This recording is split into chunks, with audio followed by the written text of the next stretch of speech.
Hello everyone. In this video, we'll be solving problem 172, factorial trailing zeros. The problem statement is, we are given an integer n. We need to return the number of trailing zeros in n factorial operation. If you're not familiar with n factorial, we basically multiply n with n minus 1, n minus 2 until the number is 1. In example number 1, where n is given as 3, there are no trailing zeros. Because if we look at the n factorial value of 3, it's 3 into 2 into 1, which gives us 6. And as there are no trailing zeros, the output is 0. But in example number 2, where n is equals to 5, the 5 factorial total is 120. As there is one trailing zero, the output is 1. I hope you are able to understand the problem statement. There is one easy way of solving the problem, and there is one mathematical concept that we can use to solve it. So let's start with the easy way. In the easy approach, start a for loop with I is equal to n and decrement it after every turn. Use the global variable product and multiply it with n and save the output into the product variable again and let the loop continue. Once the loop is complete, that is n is less than or equal to 0, stop the for loop and check for trailing zeros in the product. We can simply use the mod operation to figure out what's there in the units place and accordingly return our output. As we are running this for loop until n is greater than 0, our time complexity will be O of n, where n is the number given to us in the input, and the space complexity will be O of 1, as we are only using this one variable to record the product of n factorial. This is one way of using brute force to solve the problem. Now let's discuss a different approach where we can use some mathematical formula.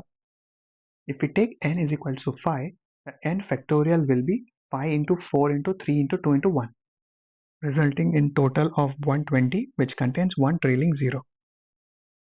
An interesting fact about factorial calculation is, if the numbers have a 5 or a multiple of 5, there will at least be one trailing zero in the output. If you look at the output of 5 factorial, the output is 120, which contains one trailing zero.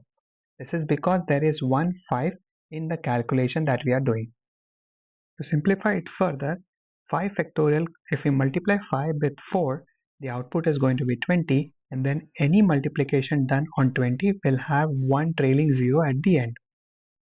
It doesn't matter if we multiply 5 with 4 or any other number. As long as 5 is being multiplied with an even number, the output will always have 0 at the end.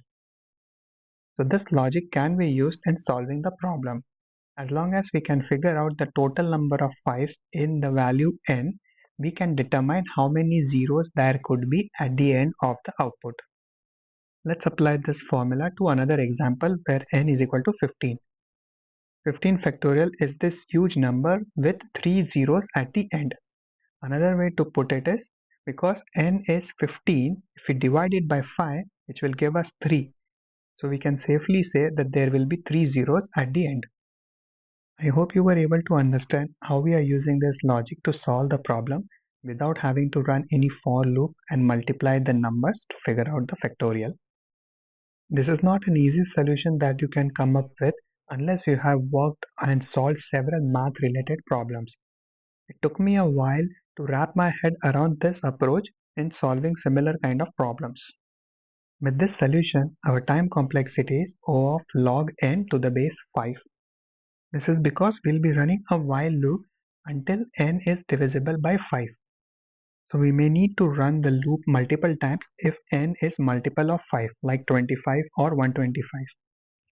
And the space complexity is going to be O of 1, as we are only using one variable to record the total number of trailing spaces and updating the value of n after dividing it by 5. I hope you were able to understand the explanation. Let me show you how we can implement this using C#. Here is the C# solution. In the main method, I start by initializing my return variable, which is trailing zeros, setting the default to 0.